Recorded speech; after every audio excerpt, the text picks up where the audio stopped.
Blood যদি বের হয় তখন? আরে পাগলি, কিচ্ছু হবে না। প্রথম প্রথম একটু কষ্ট সব মেয়েরাই পায়, তবু আমার ভয় করছে। কায়েস মাধবীলতাকে বুকে টেনে নিয়ে দুগালে হাত রেখে কপালে চুমু দিল। ভয়ে মেয়েটার শরীর ঠক ঠক করে কাঁপছে। কায়েস মৃদু হেসে বলল, ভয় করছে তোমার? হুম, প্রচণ্ড ভয় করছে। বিয়ের আগে এসব না করলেই নাই কি? পাগলি মেয়ে, করব তো বিয়ে, আর মাত্র 1 মাস পরেই বিয়ে করব। এই 1 মাসও অপেক্ষা করতে পারবো না। প্লিজ মাধবী, না করো না। মাধবীলতা আর না করেনি। প্রচণ্ড ভয়ে কায়েসের হাতটা শক্ত করে চেপে ধরেছিল। একটা দামি কামরা বুকিং করলো তাদের দুজনের জন্য। কায়েস হাসতে হাসতে রুমের সিটকেরি লাগিয়ে দেয়। নরম গদির বিছানায় বসে আছে মাধবীলতা। মেয়েটা ভয়ে কালো ফ্যাকাশে হয়ে গেছে। কায়েস পাশে বসে হাতের উপর হাত রেখে বলল, শোনো। বলো। বিয়ের পর আমাদের একটা বাচ্চা হবে, তখন এসব কষ্ট আর মনে পড়বে না। মাথা জাকিয়ে জবাব দিল। আচ্ছা যাও, ড্রেস চেঞ্জ করে আসো, আমি তোমার জন্য অপেক্ষা করছি বসে। তোয়ালের নিচ দিকে টানতে টানতে রুমে ঢুকলো। কায়েসের শরীরে শুধু একটা শর্ট প্যান্ট। মাধবীলতা আশ্চর্য হয়ে বলল, কোনো সেফটি ব্যবহার করবে না? আরে বোকা, এখন সেফটি লাগবে না। তোমার বাচ্চা নেওয়ার বয়স এখনও হয়নি, চিন্তার কিছুই নেই। তবুও সেফটি নিলে ভালো হতো। লাগবে না বললাম তো, রাখছো কেন? কই রাখলাম? বিছানায় আসো। তাহলে এমন কথা বলতেছো কেন?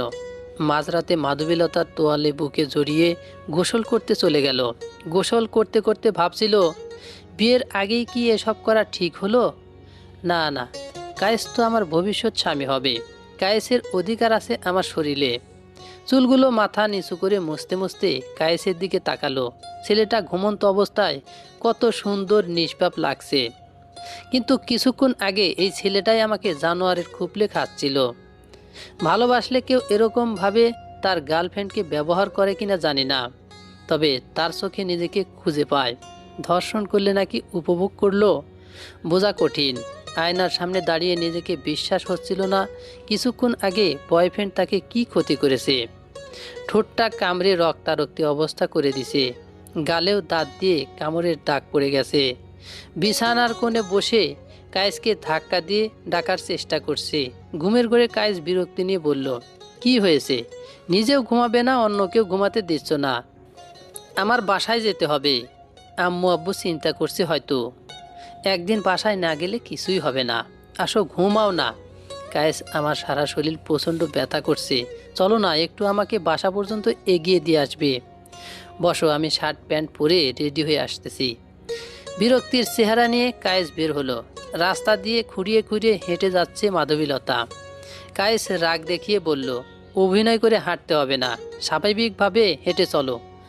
সত্যি আমার হাঁটতে অসুবিধা হচ্ছে, পাজা কোলে করে নাও না, হাঁটতে পারছি না তো। এভাবে গেলে চলো, না গেলে এখানে রাত কাটাও। মাধবীলতা যদি ছেলে হতো অবশ্যই রাতটা রাস্তাতেই কাটিয়ে দিত। কায়েসের ব্যবহারও কেমন জানি খারাপ হয়ে যাচ্ছে।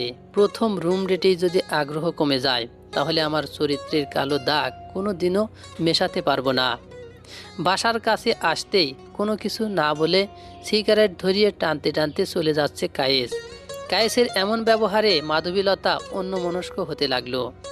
এত অবহেলা কেন করছে আমার প্রতি? কায়েসের চাহিদা মিটে গেছে বলে কি আমাকে অবহেলা করছে? দরজায় কলিং বেল দিতে হলো না, হালকা ধাক্কা দিতেই দরজা খুলে গেল। তার মানে মাধবীলতার আম্মু আব্বু এখনও জেগে আছে। টিপ টিপ পায়ে মাধবীলতার রুমে ঢোকার চেষ্টা। তার আব্বু আম্মু সোফায় বসে গালের হাত রাখা। চিন্তায় পড়লে যেমন হয় মানুষদের।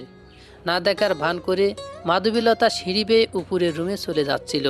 হঠাৎ পিছন থেকে ডাক পড়ল, মাধবীলতা, এত রাত্রি করে বাড়ি ফিরলে কেন? কোথায় ছিলে সারা রাত? মাথা নিচু করে বলে, জি আব্বু, বান্ধবীর বাসায় ছিলাম, কিছু পড়া বুঝিয়ে নেওয়ার জন্য। মাধবীলতার আব্বু। মাধবীলতার আম্মু রেগে গিয়ে বলল, মাঝরাতে পড়া বুঝিয়ে নিতে গিয়েছিলি, তাহলে খোঁড়াচ্ছিস কেন? বকছো কেন? একটাই তো মেয়ে, হয়তো কোথাও পড়ে গিয়ে ব্যথা পেয়ে গেছে। যাও ঘুমিয়ে পড়ো, কাল তো কলেজ আছে, সকাল সকাল উঠতে হবে। তুমি আর লাই দিও না। লাই দিতে দিতে মাথায় তুলে ফেলেছো। বড্ড জেদি মেয়ে আমার, কোনো কথাই শোনে না। বাচ্চা মেয়ে, বোঝে কম, একটু তো জেদি হবেই। মাধবীলতার আব্বু সারা রাত জেগে কার সঙ্গে যেন কথা বলে, আর তুমি বলছো বাচ্চা মেয়ে। একটু বেশি খোঁজ খবর রাখতে হবে, বলা তো যায় না।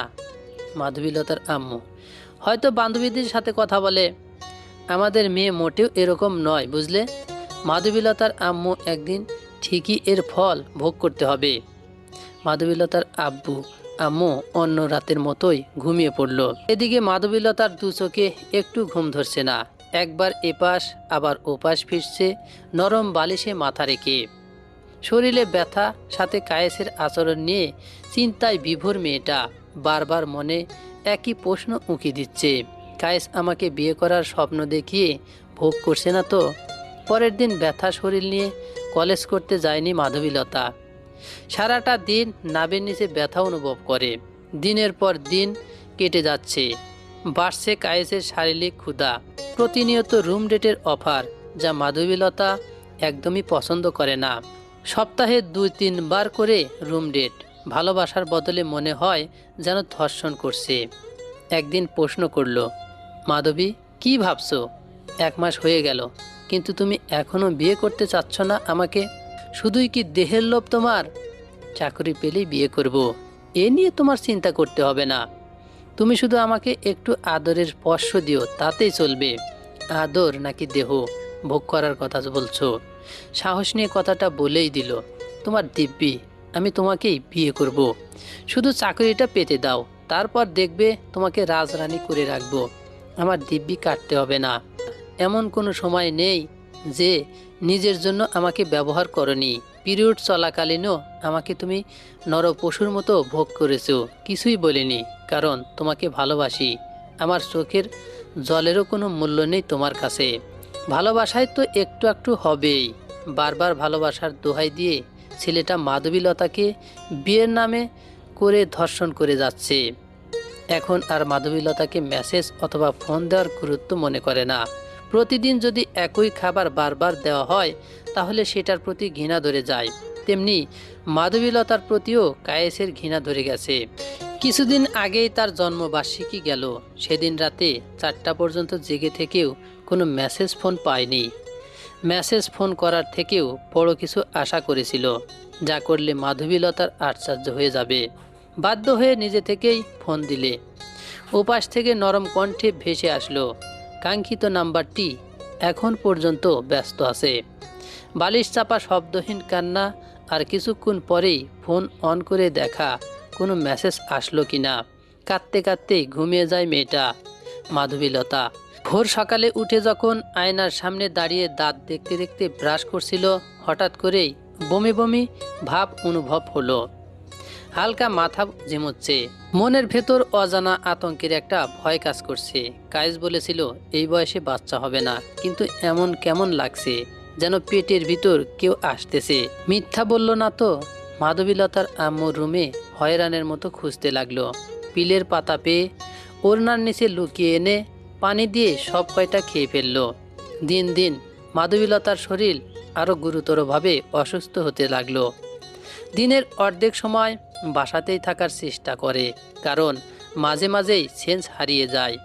মনের ভিতর একটাই ভয়, বাড়িতে কোনোভাবেই এই বিষয়ে জানাতে দেওয়া যাবে না। শরীরটা বেশি খারাপ লাগায় কলেজ থেকে আজ বাসায় তাড়াতাড়ি ফেরার চেষ্টা করে। বাসায় এসে কলিং বেল বাজাতেই নিচে মাথা ঘুরে পড়ে যায়। আব্বুকে ফোন দিয়ে ডাক্তারের কাছে আসতে বলে। ডাক্তারের রোগী দেখার রুমে 3 জনেই বসে আছে। মাধবীলতা লজ্জায় মাথা নিচু করে বসে আছে। ডাক্তার প্রথমে বলল, আপনার মেয়ে কি বিবাহিতা? না, কেন? অনেকটাই আশ্চর্য হয়েছে কথাটা শুনে। কোনো রোগীকেই এমন প্রশ্ন করা হয় না। আপনার মেয়ের পেটে 7 মাসের বেশি সময় ধরে একটা বাচ্চা জন্ম নিছে। এমন কথা শুনলে যে কোনো বাবা মায়েরই মনটা চাইবে মেয়েকে বিষ খিলিয়ে মেরে ফেলি, কিন্তু কেউ সেটা করতে পারে না। হাজার হলেও সেটা তার সন্তান। মনে হচ্ছে আকাশ ভেঙে মাথায় চুরমার হয়ে পড়েছে। মাধবীলতার আম্মু মেয়ে হয় ভালো করেই জানে বাচ্চা নষ্ট করা যায়। ডাক্তারকে বলল, ডাক্তার, বাচ্চাটা নষ্ট করা যাবে না। আম্মু ওটা আমার সন্তান, আমার পাপের শাস্তি আমার সন্তান কেন পাবে? চুপ ডাইনি, নিজের সন্তান কাকে দাবি করেছিস? ওটা একটা জারোর সন্তান, তোর পাপ কর্মের সন্তান। মাধবীলতা কান্না শুরু করে দিল। মাঝখানে ডাক্তার বলল, বাচ্চা এখন আর নষ্ট করা সম্ভব না, আপনারা চাইলে কয়েকটা সপ্তাহ বাদে অপারেশন করতে পারেন। এখন নষ্ট করলে মা এবং সন্তান দুজনেরই ঝুঁকি আছে। আমি আগেই সন্দেহ করেছিলাম তোমার মেয়ের পেট বেড়ে যাওয়া নিয়ে। না, তুমি বলেছিলে মেয়ে মোটা হচ্ছে। মোটা হলে কোনো মেয়েরাই এভাবে পেট হয়ে যায় না। মাধবীলতার বাবাকে ইঙ্গিত করে এসব কথা বলল। মেয়ের এরকম কাজে বারবার লজ্জায় মাথা নিচু হয়ে যাচ্ছে। লজ্জায় টকবক করছে বাবার চেহারাটা। টোল পরা গালে লজ্জায় লাল রং এর স্পষ্ট ছাপ। চেহারাটা সরিয়ে দিয়ে উঠে গেল নিজস্ব গাড়িতে। এক হাতে ড্রাইভিং করছে, অন্য হাতে জ্বলন্ত সিগারেট। মাধবীলতা তার বাবার দিকে তাকিয়ে আছে। সে লোকটা তার মেয়ের মায়াবী মুখখানা দেখলে সিগারেটের কথা ভুলে যেত। অন্য দিনের মতো আজও মুখ থেকে টান দিয়ে নিয়ে বাইরে ফেলে দিল। সাহস কিভাবে হয় তোর সিগারেট ফেলে দেবার? যে বাবা তাকে মামনি ছাড়া ডাকতো না, আজ তার মুখে তুই শব্দটা শুনে কান্নায় আটকাতে পারেনি। ছি, তোর মতো মেয়ে যেন কোনো বাবা মা না পায়। তুই হয়তো জানিস না, বাবা মা তাদের সন্তানকে নিয়ে কত স্বপ্ন দেখে থাকে। টপ করেই একটা ফোঁটা চোখের জল কালো জুতোয় চুইছে পড়ে। সহজেই কোনো পুরুষ কাঁদে না। গাড়িটা থামিয়ে হনহনিয়ে বাবা মা বাসার ভেতরে চলে গেল। নীরব কান্নায় ভেসে দিচ্ছে নরম বালিশটা। সন্ধ্যা পেরিয়ে রাতের অন্ধকার নেমে চলে আসছে। রুমের সব লাইটটা বন্ধ করানো। পাগলের মতো ছুটে গেল মোবাইল ফোনের কাছে। কায়েস বারবার মাধবীলতার ফোনটা কেটে দিচ্ছে। সে এখনও অন্য মেয়ের জন্য ব্যস্ত। শেষে বিরক্ত হয়ে ফোনটা ধরেই মেসেজ দেখিয়ে বলল, তোমার কি কোনো কাজ থাকে না নাকি? সব সময় এত ফোন কেন দাও? আমাকে বিয়ে করতে পারবা? বিয়ে কেন? তুমি তো বিয়ের স্বপ্ন দেখিয়ে অনেক কিছু করেছো। এখন আমার চরিত্রটা রক্ষা করো। কেঁদে দিয়েছে ফোনের ওপাশ থেকে। আমি সিরিয়াসলি বলছি, আই অ্যাম প্রেগনেন্ট। তুমি বলো এই সন্তানে কি করবা? আমি এখন বিয়ে টিয়ে করতে চাই না। আর তুমি একটা চরিত্রহীন মেয়ে। আমার সাথে শারীরিক সম্পর্ক করতে পারলে অন্যজনের সঙ্গে করতেও তোমার দ্বিধাবোধ হবে না। কায়েস, চিল্লাও কেন? বাচ্চা নষ্ট করে দিলে সমস্যার সমাধান হয়ে যাবে। কায়েস ফোনটা কেটে দিয়ে সিমটাই ফেলে দিল। মাধবীলতার টেবিলের ল্যাম্পের উপর পিল বড়ি দেখে হাতে নিতেই দেখলো আউট অফ ডেট হয়ে গেছে পিলগুলোর। সব মা বাবাই তার সন্তানের ভালো চায়। অবশ্যই মাধবীলতাকে তার বাবা মাও একটা সুযোগ দিতে পারে। টিপ টিপিয়ে তার আম্মু আব্বুর রুমে চলে গেল। কয়েকটা নখ দিতেই ভেতর থেকে সিটকারি খুলে দিল। বিষণ্ণতা মুখে তাকিয়ে আছে তার আম্মু। জড়িয়ে ধরে কেঁদে দিল। আবার কাঁদছিস কেন? যা হবার হয়ে গেছে, আমরা একটা না একটা ব্যবস্থা করবই। সরি আম্মু। পাগলি মেয়ে চোখের জল মোছ। সরি আম্মু আব্বু, এখন থেকে তোমরা যা বলবে তাই শুনবো। মাধবীলতার আম্মু আব্বু নিজস্ব কিছু কথা বলল। আব্বু নড়ে চড়ে বসলো। হুট করেই তার আম্মু বলল, তোর বাচ্চা হওয়ার ডেট আর কিছুদিন পর। আমরা জারজ বাচ্চাটা ফেলে দিতে চাই। না আম্মু, এসব তুমি কি বলো? হাজার হলেও সেটা আমার সন্তান। তুমি কি আমাকে মেরে ফেলতে পারবে? এই না বললি যা বলবে তাই করব। আমার সন্তানকে মারতে পারবো না। জারজ সন্তান, ওই সন্তানের কি পরিচয় দিবি? যদি বড় হয়ে বাবার পরিচয় চায় তখন কি জবাব দিবি? আমার সন্তানকে আমার পরিচয় বড় করব। লোক সমাজে কি পরিচয় বড় করবি? সবার তো আর জানার বাকি নেই তোর এসব নোংরামির ঘটনা। আমি বুঝবো সেটা। তোর যেটা ভালো মনে হয়। যেন কোনো দিন আমাকে নানি ডাকটা না ডাকে। বিধাতার কাছে এটাই চাওয়া। প্লিজ আম্মু, একটু চুপ করবা? যদি মেয়ে জন্মই না হতো তাহলে হয়তো সমাজের সামনে মাথা নিচু করে হাঁটতে হতো না। আব্বু, তুমিও আমাকে অবহেলা করতেছো। আমার একটা বন্ধুর ছেলের সাথে বিয়ে ঠিক করেছি। মাইনে অনেক ভালো। একবার বিয়ে হয়েছিল, বউ রেখে চলে গেছে। সংসারের কাজ বলতে তেমন কিছু করতে হবে না, শুধু একটা বাচ্চা মেয়ে আছে, তার যত্ন নিতে হবে। একটা ডিভোর্সি ছেলের সাথে বিয়ে? তো কি রাজকুমারের সাথে বিয়ে করতে চাস নাকি? মাধবীলতা দু হাত মুখে চেপে মাথা নিচু করে মুখ চাপা কান্না করছে। শুধু হু করে একটা শব্দ আসতেছে সোফায় বসা মাধবীলতার কাছ থেকে। মেয়েটা কয়েকদিনেই কেমন অগোছালো হয়ে গেছে। আগের মতো আর বাসায় দুষ্টুমিগুলোও দেখা যায় না। কলেজ থেকে এসেই আর বাচ্চাদের মতো তার আব্বুকে জড়িয়ে ধরে বায়না করে না, আব্বু আমার জন্য চকলেট আনো নাই কেন, আমি আর তোমার সাথে কথা বলবো না। মাধবীলতার আব্বু আর নিজ হাতে তুলে খাওয়ায় না। যে মেয়েটা মার হাতে না খেলে ক্ষুধা মেটে না, সেই মেয়ে গত 2 দিন ধরে ঠিকমতো খাওয়া দাওয়া করে না। চুলগুলো শুষ্ক হয়ে গেছে, চোখের কোঠরে চলে গেছে চোখের মণিগুলো, ঘন কালো দাগ চোখের নিচে। একটা মেয়ের সব থেকে মূল্যবান সম্পদ অহংকার, তার দেহ। আজ মাধবীলতা বুঝতেছে, নিজের রুমে বসে মাধবীলতা চিৎকার করে কান্না করছে। মাধবীলতার রুমের দরজায় ঠক ঠক নক পড়ল। ছিটকেরি খুলে দিতেই দেখতে পেল তার আম্মু। খুশিতে আত্মহারা হয়ে গেল মাধবীলতা। হাতে প্লেট উপরে আরেকটা প্লেট দিয়ে ঢেকে রেখেছে কিছু একটা। মাধবীলতা চোখের পানি মুছে বিছানায় উঠে বসল।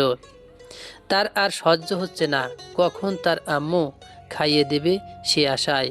প্লেট টেবিলে রেখে চলে যাচ্ছিল, চেহারা না ফিরেই বলল, পড়ার টেবিলে রেখে গেলাম, খেয়ে নিস। আম্মু? ওই মুখে আম্মু ডাকবি না, লজ্জায় আমার মাথা নিচু হয়ে যায়। তোর মতো কলঙ্কিনী মেয়ের মুখে আম্মু ডাক মানায় না। আম্মু, আমি 2 দিন ধরে খাচ্ছি না, জানো না তোমার হাতে না খেলে ক্ষুধা মেটে না, প্লিজ খাইয়ে দাও না, প্লিজ আম্মু, অনুরোধ করে বলল মাধবীলতা।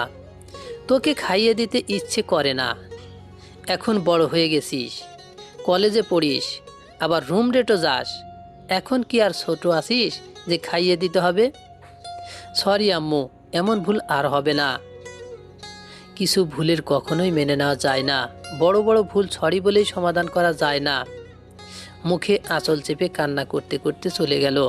মেয়ের সামনে মুখোমুখি হয়ে হয়তো এসব কথা বলতে পারতো না। অনেক ভালোবাসে যে মেয়েটাকে, যে তাই তো চেহারা না ফিরেই কথাগুলো বলল। বিছানায় ছেড়ে শাওয়ার নিল, বেশ কিছুক্ষণ শাওয়ার নিল যেন মনটা একটু ফ্রেশ হয়ে যায়। তোয়ালে দিয়ে মাথা বুকে চুল মুছতে মুছতে রুমে ঢুকে গেল। বিছানার পরে থাকা ফোনে অচেনা নাম্বার থেকে কল আসে, কেটে দিল কলটা। আবারও কল আসলো, বিরক্তি কল নিয়ে ধরে রাগ দেখিয়ে বলল, কি সমস্যা, কি আপনার, বারবার বিরক্ত করছেন কেন, পরিচয় কি আপনার? আমি সোহান। আশ্চর্য হয়ে ছেলেটা নিজের নাম বলল। তার সাথে বিয়ে ঠিক করেছে অথচ তার নাম জানে না, আবার রাগও দেখাচ্ছে। কি আপনি ঠিক করে বলুন তো, কেন আপনার বাবা মা আমার সম্পর্কে আপনাকে কিছু বলেনি? আমার সাথেই তো আপনার বিয়ে ঠিক করা হয়েছে, আপনার বাবার বন্ধুর ছেলে। ও হ্যাঁ, চিনতে পারছি, আসলে খুব ব্যস্ত থাকার জন্য আপনাকে ফোন দিতে পারিনি। একা হাতে সংসারের সব কাজ আর পিচ্ছি মেয়েটার দেখাশোনা, এক কথা বলতে গেলে ব্যস্ততার উপর সময় কাটে। তবে হ্যাঁ, আমাদের যখন বিয়ে হবে তখন আপনাকে রান্নার কাজে হেল্প করতে পারি, আমার হাতের রান্না অনেক ভালো। বিয়ের আগেই এত স্বপ্ন আপনাকে, এখন যে কথাটা বলবো শুনলে বিয়েই করবেন না আমাকে, বলুন তাহলে। কিছু বলার আগেই ব্যালেন্স শেষ হয়ে গেল। সোহান ছেলেটা ভাবছে মেয়েটা কি খুব গুরুত্বপূর্ণ কথা বলতে চেয়েছিল, বলেও বলতে পারলো না। ঘড়িতে এখন 12টারও বেশি বাজে, মনে হয় না কোনো ফ্ল্যাক্সি লোড খোলা আছে। এত রাতে গোসল করে ঠান্ডা লাগছে, কাঁদতে কাঁদতে ঘুমিয়ে যায় সেদিনের মতো। সোহান ছেলেটা আর কল করে না। বিজনেসম্যান লোক, বিজনেস নিয়ে হয়তো ব্যস্ত, অথবা তার পিচ্ছি মেয়েটাকে নিয়ে। আজ মাধবীলতার নাভির নিচে প্রচণ্ড ব্যথা অনুভব করছে। প্রসব ব্যথায় মেয়েটা বিছানার চাদর টেনে ধরে আছে, চিৎকার করে বলে উঠল, আম্মু, আমার আর ব্যথা সহ্য করতে পারছি না। চিৎকারে পুরো বাড়ি নড়ে চড়ে ওঠার মতো। পাগলের মতো হন্তদন্ত হয়ে ছুটে আসে তার আম্মু। তার আব্বু অফিসের কাজে ব্যস্ত, ক্যালেন্ডারের দিকে চোখ যেতেই দেখলো লাল মার্ক করা, নিচে লেখা আমার কিউট বাচ্চাটা হওয়ার ডেট। বন্ধুরা, আমাদের এই গল্পটি যদি ভালো লেগে থাকে, লাইক, কমেন্ট, শেয়ার ও সাবস্ক্রাইব করে আমাদের পাশেই থাকবেন। এই গল্পের দ্বিতীয় পার্ট চাইলে অবশ্যই কমেন্ট করে বলবেন। ধন্যবাদ সবাইকে, ভালো থাকবেন।